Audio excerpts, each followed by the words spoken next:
Alright, my Sherry lovers, how's it going? Armoured Pants here. Another video for you, don't I? World of Tanks Blitz. Another video. This was a review of the Panzer 38T NA, which is a Tier 4 light tank in the German tech line. Now, what's going on here? This is Mighty Mouse, isn't it? I don't know if you ever saw the cartoon there. He was beating up Mexicans, horses, stuff like that. He's going to do something weird now with a rocket. It should be phallic. I don't know why he's up there now. Chasing after it here, and there you go. Here's a message from him. Rocketing into a fun-filled, exciting cartoon show. Hold on to your seats as we blast off to visit all your... Right, thank you, Mighty Mouse. We certainly will have a fun-packed video for everybody. Enjoy, kids. So anyway, yeah, so let's have a look at this, let's have a look at the tank. Let's have a look at the nerd stuff. So this tank, by the way, it's interesting. It's not actually a German tank. It's actually a Czech tank. That's what the T stands for. It's the German word for Czechian. And it was, after the fall of Czechoslovakia, this tank was adopted into the German army and was very successful in the invasion of France, Poland, etc.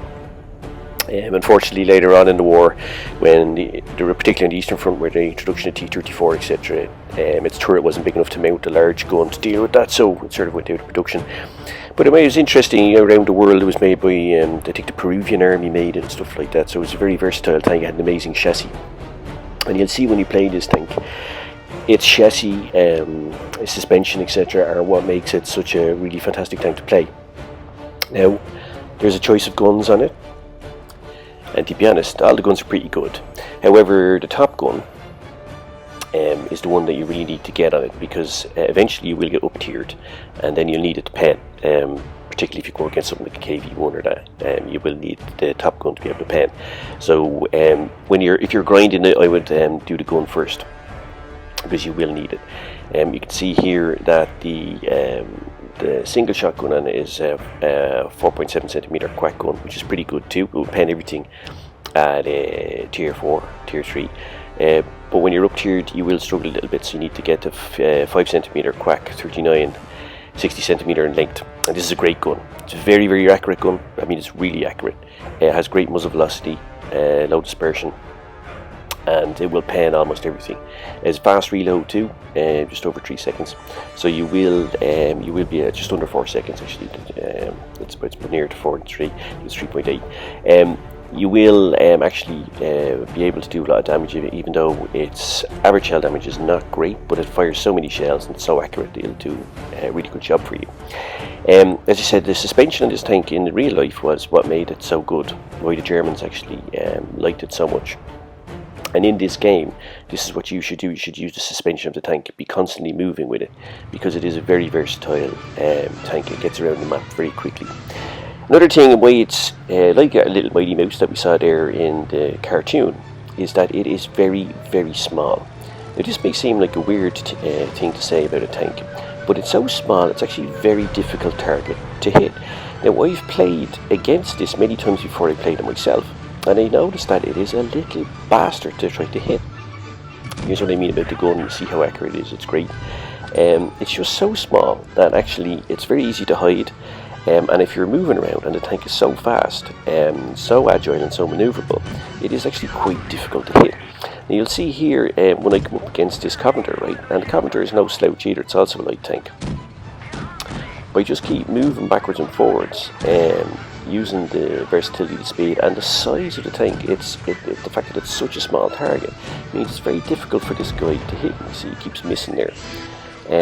Now, of course, a good player is going to take more time in that and to hit you, but you know, it is still does present a very difficult target. The other thing about it is, for such a light tank and such a fast tank, it also has decent armor. Particularly in the front, it has 50mm of armor, which is the same as the DW2. So you can actually ram things from the front. Now at the sides and back, of course, it's not heavily armed, but in the front it is. Also, it has awkward angles on it, which makes it difficult to pen. And the secret to playing this tank, I believe, is to continually move. Even if you're in a standstill, like here, just keep rocking back and forward, because even if somebody gets a shot on you, then you have a good chance of making a bounce.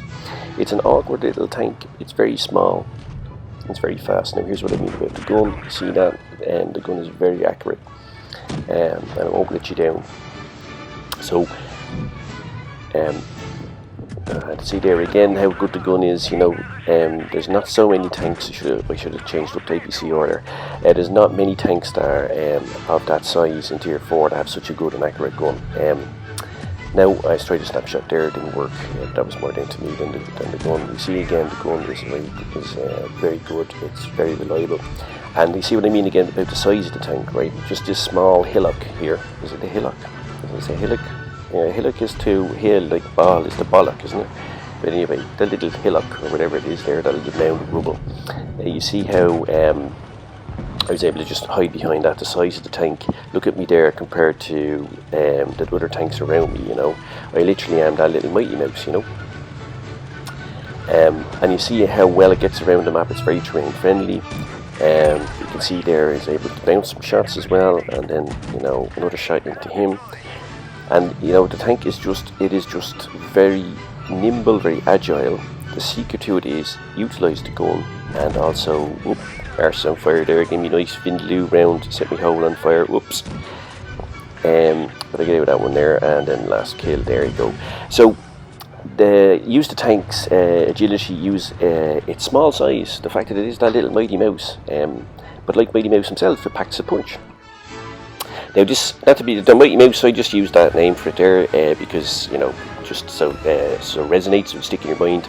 Not to be confused with Mini Mouse, which is a Tier 2 premium tank, which is sort of, they call it that because it's armor profile, and plays a little bit like the mouse from Tier 10. So the tank is, here's some takeaways about the tank, right? So it's very fast, right? Its sheer size makes it a very tough target. A 50mm Quack L60 is a very, very good gun. So if you're grinding, go up to that as quickly as possible. It has fast reload, it's got good penetration, but you will need APCR, especially if you're up tiered, which eventually will happen, and you need APCR to pen the big boys up in Tier 5. Get a recoil gun on it as well, which is makes you be able to pen more from distance. It's a light tank, so it's great for spotting, it's great for flanking, peek-a-boom as you saw. The secret, keep moving, rocking, whatever. The tank is weakest when stopped, so never stop if you can avoid it. If you can avoid it, don't get into confined spaces, don't get hemmed in. Don't face hug heavies, that's pretty logical. It's great for circle of death. And don't be afraid to run away, because like Mighty Mouse, sometimes you got to pick your battles. So there you go, cheers B. You're very welcome. Thank you, Armoured, for a great video. No problem, mate. Take it easy now. See you now. Fly off. Beat up another shark or a Mexican or something. Alright, see you now. Cheers now, boys.